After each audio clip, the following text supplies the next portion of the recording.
UFC 250 has just wrapped up. Here's your MMA Release recap. To kick off the main card, Sean O'Malley defeated Eddie Wineland via KO in the first round. In and out, he does the fence.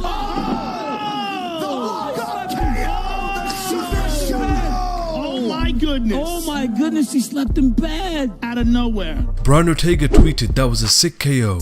Gilbert Burns tweeted, "Wow, nice right hand from Sean O'Malley. Wow." Corey Anderson tweeted, "Yo, congrats Sean O'Malley. LOL, I guess I'm crazy." And Tatiana Suarez tweeted, "Sugar's versatility, feinting and great footwork. He had him guessing and then bam."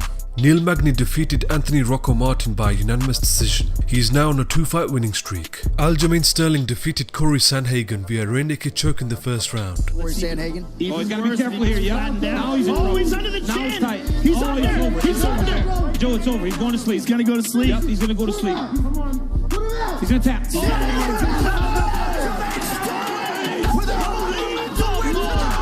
Chris Weidman tweeted, "Hell yeah, Aljo coming for that belt." Ben Askren tweeted, "I think Aljo versus Peter Yan for the title. Skip Aldo."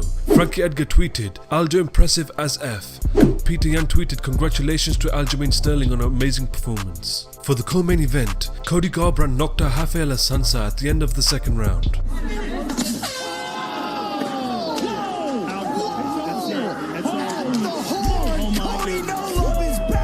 Sean O'Malley tweeted, "Decent." Ben Askren tweeted, "Sugar Sean versus Cody No Love." Frankie Edgar tweeted, "Holy shit," at Cody No Love. And Brian Ortega tweeted, "What a finish. Damn right before the bell rang."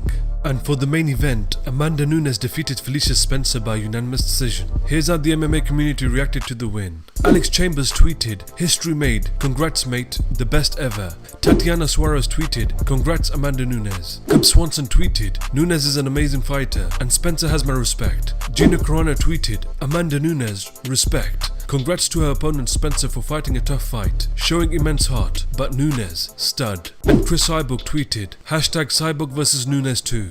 I feel great. You know, it's been a long journey to get back to the win column. You know, I went from 12-0 world champion at 25 years old and a 3-fight skid, you know what I mean? And that sometimes happens in life. You know, you go through those growing periods, you know, and that's what it was, a growing, learning period. I kept motivated, I kept driven, just kept having to pick myself up from ground zero and build myself back up mentally, physically, and emotionally. And my passion and love is here for the sport to stay, and that's it. I'm excited to be back.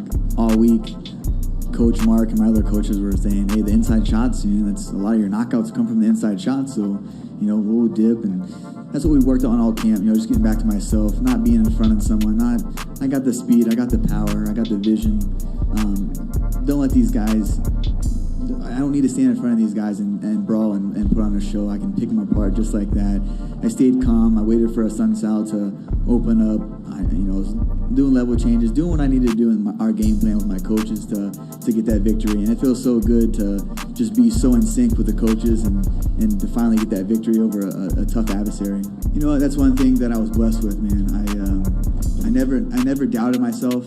You know, I didn't have that fire. I didn't have that hunger to go in there every day and just, I felt like I was just clocking in. It was a job, you know. Fighting was, when I had nothing, I had fighting. I always had fighting. Even when I was trying to be away from fighting, run away, crawl away, I always got sucked back into fighting. And this is my true destiny, is to be the best fighter. This is what God has blessed me with, the abilities, the speed, the power. The never giving up, you know. I mean, there's so many people in this life that get knocked down and they stay down and they don't get up. I was freaking on top of the world. I was 25 years old, world champion, from one of the greatest bantamweights in the world, from a 3-fight skid. You know how hard that was to get up and do that? You know what I mean? But I have people that watch me. I have people that look up to me. I have a son that I want to show that the work ethic, and no matter how many times you fail at life, you got to learn and grow and just pick yourself up and keep marching forward. So I want everyone to just be motivated by what I was able to do, and just, you know, and that's what I hope to do for the rest of my career. No matter how many times I win or lose, or how many titles I win, but at the end of the day, man, I just never give up. No matter what you're going through in life, you know, it's a hard world. It's not a fair world, and it's a crazy world we live in. You just got to keep a goal, keep driven, and keep your desire to be the best. I mean, I just love to fight, you know, and when I'm on like that, I like to have a little bit of, you know, showmanship. But Assuncao, we had a couple conversations inside there. He kept throwing that wheel kick, and I was like, man, that's like the 4th time you threw that, bro. Like, he's like, I'm gonna keep throwing it. And I'm like, all right, I'll keep dodging that shit. Hopefully, it don't get me with one. But hit him a couple times hard. I knew he was hurt, and I was like, oh, that one hurt him. I yelled at the coach. He's like, oh, he's hurt. Like, let me just slow it down a little bit, you know. And he chatted back, oh, it's gonna take more than that. I'm like, all right, he's game. He's a game dude, you know what I mean? And it shows for a reason. He's been here since the WEC days, in the top 5 for however long, decades, and he's a hard dude to finish. Hasn't been knocked out in 10 years, you know. So I'm happy with my performance, you know, and just excited to just keep it building from there. Yeah, it was Coach. He was kind of having a little battle with me in there. He, you know, kept telling me to move, keep moving, don't be brawling. And I kept hearing that, and I was like, oh shoot, I must be not moving. So keep with the feints and a lot when Chris, all them guys were telling me, keep feinting. And I noticed early on in the first round, as I got my back towards the wall, that's when he kind of tried to press a little bit. And I knew when he would switch to southpaw, just the overhand left was coming.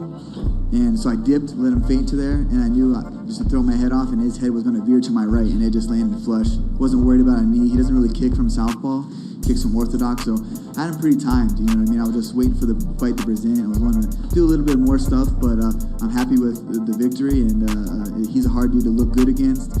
I didn't get hit in there. I felt great. You know, I felt like I did the game plan, stuck to it, and just happy with the result. Cody 2.0 is here to stay, and we're just going to keep evolving and keep growing, and Lord willingly, I'll stay healthy, and I'll just, you know, do what he asked me to do in this life, and just keep getting these fights, and, you know, doing the right things, you know, becoming a better fighter, a better human being, and that's, you know, throughout my whole life. But I'm just so thankful to have the guys I have in my corner from East Coast to West Coast, and I'm just excited and just super thankful to be here, to be able to speak with you guys. I mean, I never really took it for granted, but when you don't have the post-fight victories or the post-fight celebrations or the media, man, you go home to an empty hotel and you're banged up, you're bruised up, and you pick yourself up and kind of go from there. So it's been, since 2016, I was able to sit in front of you guys and really spill out my heart and passion and love for the sport that saved my life and saved so many and helped out me through so many dark times in my life. So I'm fortunate to be here and sit in front of your presence. I'm so thankful for Coach Henry, Frankie Edgar, Eddie Alvarez, Ricardo Almeida, for them guys to let me go there, get out of my comfort zone, to see if I really love this sport, if I could be away from my son, if I could be away from the comforts of my home, the comforts of my bed, to get myself out of bed when I'm beat down, sore, tired, and just to the grind. Then I knew that I still have the passion and the hunger to do this in the sport, for allowing me to come back and forth, both teams, you know what I mean, to get work with both guys, East Coast to West Coast. That's really when I found the spark back. That's when I really knew that I had love for this sport, to go 3,000 miles away from my son, missing his, you know, sacrificing a lot. I know we sacrifice a lot in this sport, you know what I mean? I'm not up here to say a lot of people sacrifice a lot in life, but for me to sacrifice and know that that's what I needed to do to get the love back for it, to know that I really loved it, you know, to be away from my son. I was away from 2 months, you know what I mean? Like, I didn't have a father growing up, so I didn't want to miss out on anything. It was the hardest time of my life to do that, but, you know, it was great to be able to, you know, go work with Coach Henry, Coach Ricardo, come back, work with him a lot, work with Holdsworth and the guys. So I'm just thankful, man. I'm just thankful that my passion is reignited, and that's when the spark flew, knowing that getting yourself up at 6 in the morning to go drive over to Coach Mark Henry's house and do 10 rounds of pad work, and then go to Ricardo's after a long week of, you know, training with new guys that are trying to kill you, and then you go back home and there's new guys that are still trying to kill you back home. So it's awesome, man. I'm just so happy that the passion's burning again. Another day looking. Hopefully we don't find anything today.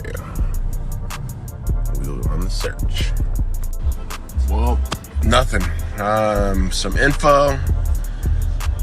Hope these guys don't come on Saturday. I'm telling you, wrong town, partners. But it's clean. Do it again tomorrow. Look out for your city, people.